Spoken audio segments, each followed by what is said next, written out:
Sabi nito, VP Sara Duterte back in The Hague. The Daily Dish. Vice President Sara Duterte is back in The Hague in the Netherlands. She says this is to show the world the wrong that was done to her father, former President Rodrigo Duterte, as to reports about another impeachment complaint that may be filed against her. This is what the Vice President has to say. Pucha, sino to?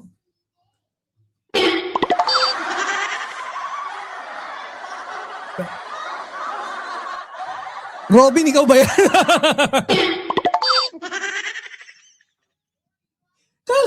Kala ko si Sarah. Ba't si Robin to? As expected, dahil sila din naman na ang nagsasabi na Uy, wait lang. Pucha, may sino yung sa likod mo? Nakalaya na si Duterte. Tatay mo karton. Wrong done to her father? Talaga lang? Talaga ba? lagi na magpa-file sila ng impeachment complaints. So alam na Pucha, dala-dalawa yung Duterte karton mo dyan ah. Isang naka-formal, isang naka-casual ah. natin yun na mangyayari yun. And as expected as well, magiging katulad lang din yan nung nakaraan na ginagawang fundraising ng mga members of the House of Representatives yung pagpirma nila sa impeachment. It's all about the money. Oo, kaya nga, naghahanap pa. Gusto niya pa makalaya si Digong. Eh, ang dami niyo ng tatay dyan, ang dami representative. Pangit naman ang topic na yun. Pang short lang ha. Pang short lang. Wag na natin, okay na. Mag-elaborate pa ba tayo dyan kay tatay mong karton? Wag na. Yun na yun. Ha? Murahin na lang na. Oh, okay na, okay na. Ano ginagawa mo dyan? Bumalik ka na rito sa Pilipinas. Ayun, yan. Magtrabaho ka mo! Oh, yan ha. Okay na. Siguro okay na yun. Wala na. Huwag na natin pahabain yung talakayin dyan. Mukhang wala naman dating. Oh. Punta na tayo sa ating susunod sa main topic natin, no? Medyo mahaba-haba ito ah. Oh, ito. Ito nga no, si Congressman Luistro. Let's see. Aba, sa channel pala mismo to ni Congressman Luistro. So, marami nagsasabi no na yung shine or yung ningning ni Congressman Luistro before nung first impeachment medyo mas malamlam daw. Totoo ba 'yon? Congressman Luistro? I think not. No? I beg to disagree pero panoorin natin to saka natin reaksyonan. Ayan, magandang gabi po ulit sa lahat. Siyempre, punta na tayo dito sa ating panghuling tatalakayin. Gusto ko na munang batiin bago natin ipakita yung ating topic. Siyempre, no? Si Mama Kimi Barrera, shout out. Magtrabaho ka dito doon daw sa Pinas, oy! Nang chichiks lang yata yan sa Gaganda pala ng comment nyo dyan. Oh, ano daw wrong done to her father? Talaga ba? Eh, paano yung mga biktima ng EJK? Madapa ka, sabi. Oh. Ano kaya itsura ni Bato pag ginawa din siyang karton?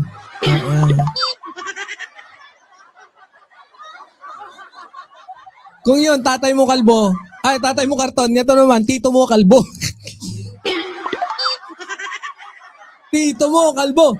Yan, So, okay na tayo. Si Ma'am Pambansang Nanay kanina nakita ko nga pala. Pambansang Nanay. Shout out. O, sige.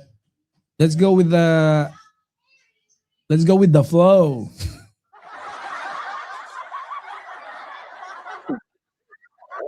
Congresswoman ng Batangas at chairperson ng House Committee on Justice. Siyempre, siya rin ho ang prosecutor ng impeachment trial nung Pero ba't nag-aayos si ano dyan? Sabi, Sabi ni Atty. Congressman Luistro. Ano bang special ngayong araw na to? Bilog kaya buwan ngayon? Medyo may topak ako ah. Kanina si Senator Irwin. Ngayon si Congressman Luis kasi naman congressman naman sabi ni Congressman.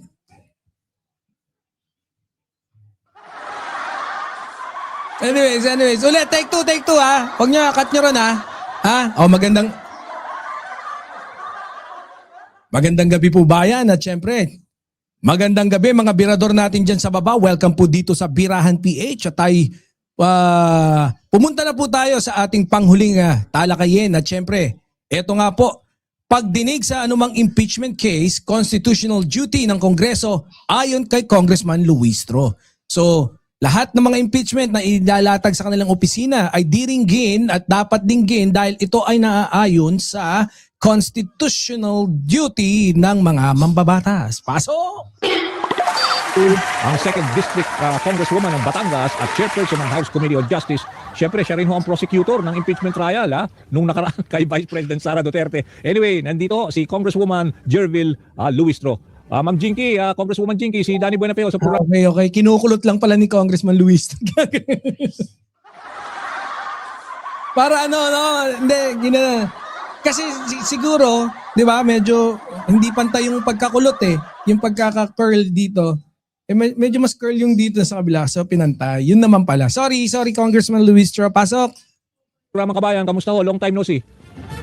Good morning, Danny, and good morning sa lahat po ng viewers ng Programang Kabayan. Okay, Happy New Year na rin dahil simula Happy New Year! 2026. So bali sa inyo ho dadaan ito dahil kayo ang chairperson ng House Committee on Justice.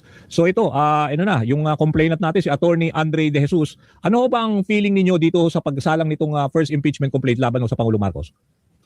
Well, Danny, there is no official referral yet of the impeachment complaint to the Justice Committee. So, and besides, we are not supposed to comment on the merits of the case because we're anticipating already that we will be taking jurisdiction over that. But at least we can discuss the rules, no? Yeah, sige, please. Kasi alam ko 10 right session now, days, tama ba? You have to act on it? Correct, Right now, nasa Office of the Secretary General siya. Alright. And then immediately it should be transmitted to the Office of the Speaker.